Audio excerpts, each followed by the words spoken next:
जय श्रीनिवास जय वेंकटेश वृषशैलनाथ श्रीपद्मनाभ वैकुण्ठनाथ जय विष्णुतेज राजाधिराज तव जय जय जय देवादिदेव जय वासुदेव श्रीरामचन्द्र जय कल्किरूप शौरीश मोदधेरे निनाद जय जय जय जय जय जय।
హలో ఫ్రెండ్స్, అందరికీ నమస్కారం. నేను మీ హాసిఫ్. ప్రస్తుతం నేను రాజమండ్రి బస్ స్టేషన్లో అయితే ఉన్నానండి. ఎందుకంటే ఈ వీడియోలో మనం పంచారామ క్షేత్రాలలో ఒకటైనటువంటి శ్రీ చాళుక్య కుమారరామ భీమేశ్వర స్వామి ఆలయాన్ని అయితే సందర్శించబోతున్నాం.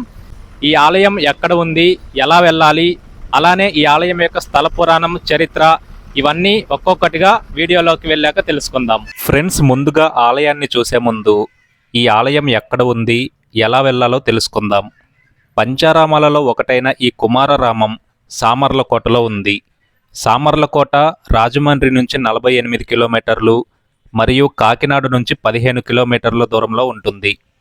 సామర్లకోటకి డైరెక్ట్గా ట్రైన్ కనెక్టివిటీ ఉంది.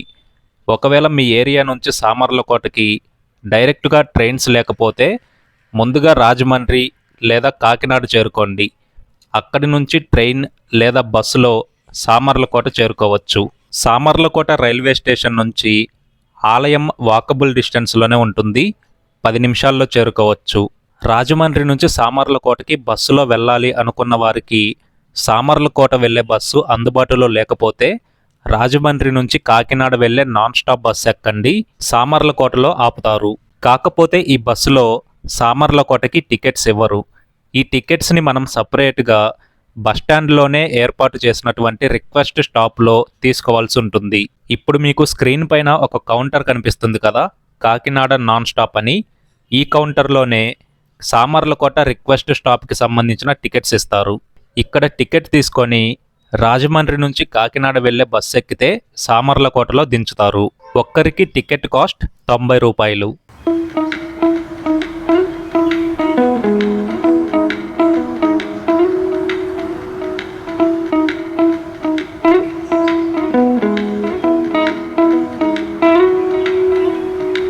సామర్లకోటలో మన బస్సు అయితే ఈ రైల్వే ట్రాక్ పైన ఉన్నటువంటి బ్రిడ్జ్ పైన ఆగుతుంది. మనం ఈ బ్రిడ్జ్ని క్రాస్ చేసి అవతలకు వెళ్ళాలన్నమాట. అంటే రైల్వే స్టేషన్కి వెనక వైపుకి వెళ్ళాలన్నమాట. ఒకవేళ మీరు ట్రైన్లో వస్తే రైల్వే స్టేషన్ బయటికి వచ్చి ఈ బ్రిడ్జ్ని క్రాస్ చేయాలి. లేదంటే రైల్వే స్టేషన్ నుంచి ఆలయం వరకు ఆటోలో కూడా వెళ్ళొచ్చు. ఆలయం దగ్గరే ఉంటుంది కాబట్టి నేను నడిచి వెళ్తున్నాను. బ్రిడ్జ్ క్రాస్ చేయగానే మనకు ఒక సర్వీస్ రోడ్డు కనిపిస్తుంది. సర్వీస్ రోడ్డు నుంచి కిందకి మెట్లుంటాయి. ఆ మెట్లు దిగి ఇక్కడ కనిపిస్తున్నటువంటి ఈ రోడ్డును దాటి ఆ వంతెన మీదుగా కాలువ దాటి అవతలకు వెళ్ళాలన్నమాట. ఇది వినడానికి కొంచెం అర్థం కానట్టుగా అనిపించినా ఒకసారి మీరు ఇక్కడికి వచ్చారంటే ఈజీగా అర్థమైపోతుంది. వెళ్ళే దారిలో వంతెన పక్కనే ఒక పురాతన ఆలయం కనిపిస్తుంది. ఈ ఆలయాన్ని మనం రిటర్న్లో వెళ్ళేటప్పుడు చూద్దాం. ఈ ఆలయాన్ని దాటి కొంచెం ముందుకు వెళితే మనం పంచారామ ఆలయాన్ని చేరుకోవచ్చు.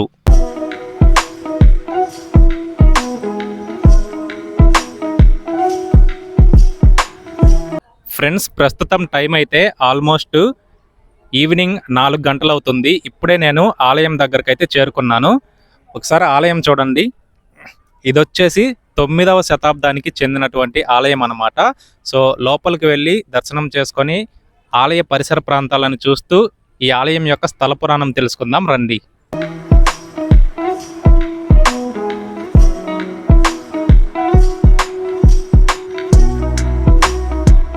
ఓన్ వెహికల్స్లో వచ్చే వాళ్ళ కోసం ఆలయానికి ఎంట్రన్స్లోనే పార్కింగ్ ఏరియా ఉంటుంది.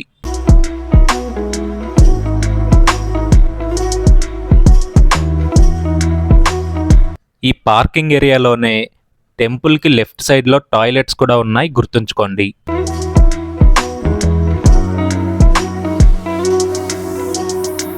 ఇదే పార్కింగ్ ఏరియాలో ఆలయ ఎంట్రన్స్కి 2 వైపులా కొబ్బరికాయలు, పూజా సామాగ్రి మొదలైనవి దొరుకుతాయి. మరియు స్వామివారికి స్వయంగా అభిషేకం చేయాలనుకునే భక్తులకి పాలు, తేనె వంటి పదార్థాలు కూడా లభిస్తాయి. ఈ పక్కనే ఆలయానికి సంబంధించినటువంటి చరిత్ర మరియు స్థల పురాణాన్ని రాసి ఉంచారు. కాళ్ళు కడుక్కొని ఆలయం లోపలికి వెళ్దాం రండి.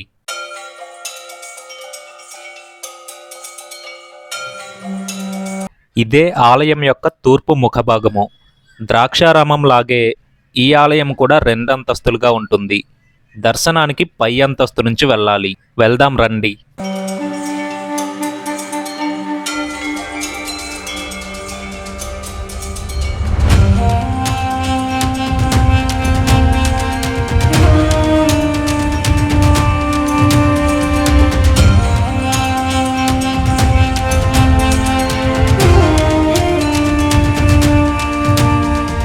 ద్రాక్షారామం వీడియో చూసిన వాళ్ళకి ఈ వీడియో కూడా సేమ్ ద్రాక్షారామం లాగానే అనిపిస్తుంది. ఎందుకంటే ఈ ఆలయాన్ని చాళుక్య రాజుల కాలంలో నిర్మించారు. ద్రాక్షారామ ఆలయాన్ని కూడా ఈ రాజులే నిర్మించారు. అందుకే ఈ 2 ఆలయాల నిర్మాణం ఒకేలా ఉంటుంది. అంతేకాకుండా ఈ ఆలయ నిర్మాణానికి ఉపయోగించిన రాయి కూడా ఒకటే.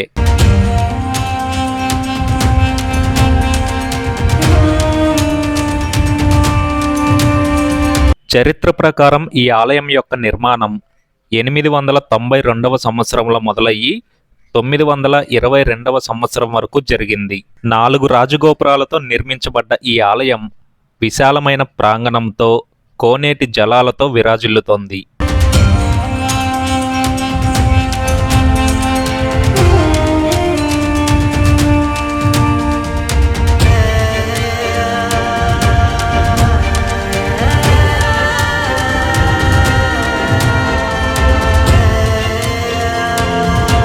ద్రాక్షారామంలాగే ఈ ఆలయంలో కూడా దర్శనం ప్రాసెస్ ఒకేలా ఉంటుంది.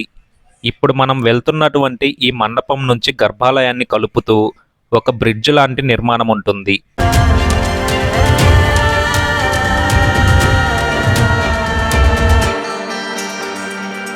ముందుగా మనం పై అంతస్తు నుంచి శివలింగం యొక్క శిరస్సు భాగం దర్శించుకొని ఆ తరువాత కిందకు వెళ్ళి లింగం యొక్క పాద భాగాన్ని దర్శించుకోవాలి.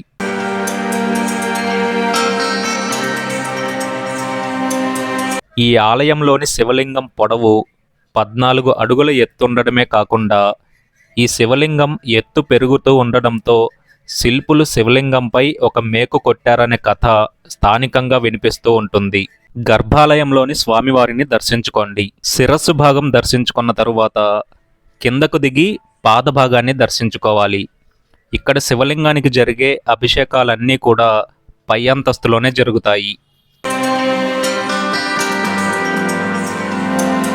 పాదభాగం దర్శనం చేసుకుని బయటికి రాగానే కుడివైపున మనకి ఒక నమూనా ఆలయం మరియు వినాయకుడు కనిపిస్తారు.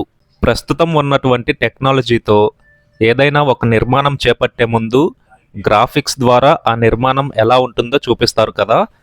పూర్వం ఇలాంటి టెక్నాలజీ లేదు కాబట్టి నిర్మాణానికి సంబంధించినటువంటి నమూనాన్ని ఇలా చిన్న బండరాళ్లపై చెక్కి చూపించేవారన్నమాట. దాన్నే నమూనాలయం అంటారు. పురాణాల ప్రకారం ఈ ఆలయంలోని శివలింగానికి కుమారస్వామి ప్రాణప్రతిష్ఠ చేశారు. అందుకే ఈ ఆలయాన్ని కుమారరామం అని పిలుస్తారు. ఇక్కడ అమ్మవారు బాలా త్రిపుర సుందరిగా పూజలు అందుకుంటున్నారు.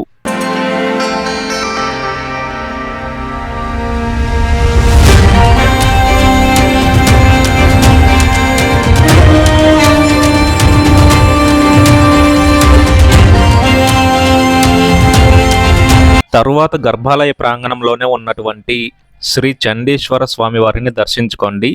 ఇంతటితో గర్భాలయ ప్రాంగణంలోని సందర్శన మొత్తం కంప్లీట్ అవుతుంది. ఇప్పుడు గర్భాలయం బయట ఉన్నటువంటి ప్రాంగణాన్ని చూద్దాము రండి.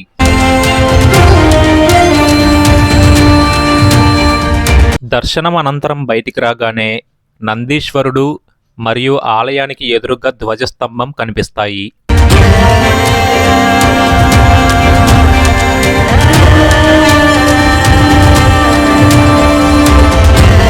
ధ్వజస్తంభానికి ఎదురుగా ఉన్న మండపంలో భక్తులు స్వయంగా ఆ పరమేశ్వరుడికి అభిషేకం చేయడం కోసం ఒక శివలింగాన్ని ప్రతిష్ఠించారు.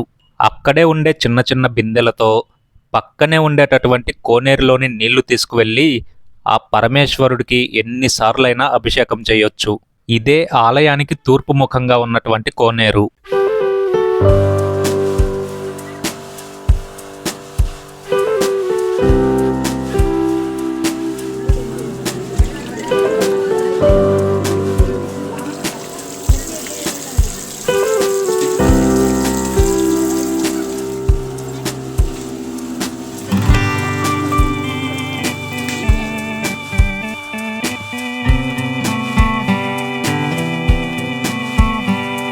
అలా ఆలయానికి ఎడమవైపుగా వెళ్ళామంటే క్షేత్రపాలకుడైనటువంటి కాలభైరవుడు కొలువుతీరి ఉంటాడు.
ఇక ప్రసాదాల విషయానికి వస్తే పులిహోర మరియు లడ్డు లభిస్తాయి.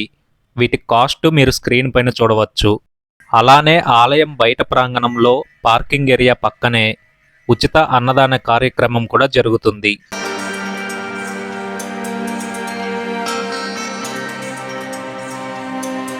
సో ఇంతటితో ఈ సోమారామం ఆలయ సందర్శన ముగిసిందండి. మన ఛానల్లో మిగిలిన పంచారామ ఆలయాల యొక్క వీడియోస్ కూడా ఉన్నాయి. మీకు ఇంట్రెస్ట్ ఉంటే ఒకసారి చూడండి. ఇప్పుడు వీడియో స్టార్టింగ్లో ఒక టెంపుల్ చూసాం కదా, శ్రీ మాండవ్య నారాయణ స్వామి టెంపుల్. ఆ టెంపుల్ని సందర్శిద్దాం రండి.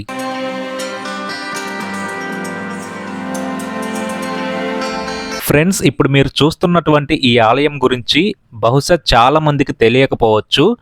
పూర్వం మాండవ్యుడు అనే ఒక మహర్షి కఠినమైన తపస్సు చేసి సాక్షాత్తుగా విష్ణుమూర్తిని తన ఎదుట ప్రసన్నం చేసుకున్నాడనమాట.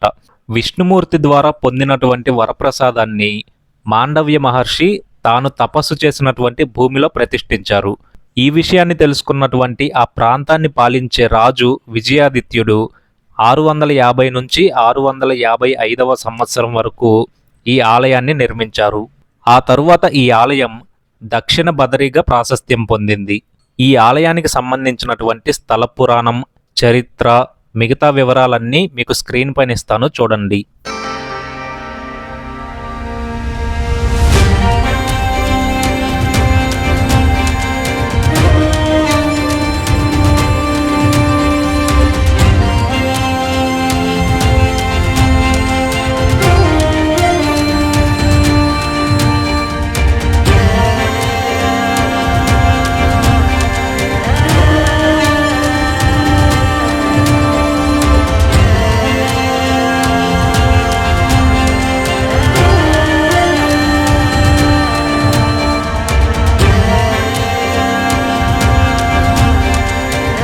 సో ఇదే ఇవాల్టి మన వీడియో నచ్చితే లైక్ చేసి ఇలాంటి మరిన్ని వీడియోస్ కోసం మన ఛానల్ని సబ్స్క్రైబ్ చేసి పక్కనే ఉన్న బెల్ ఐకాన్ని ప్రెస్ చేయండి.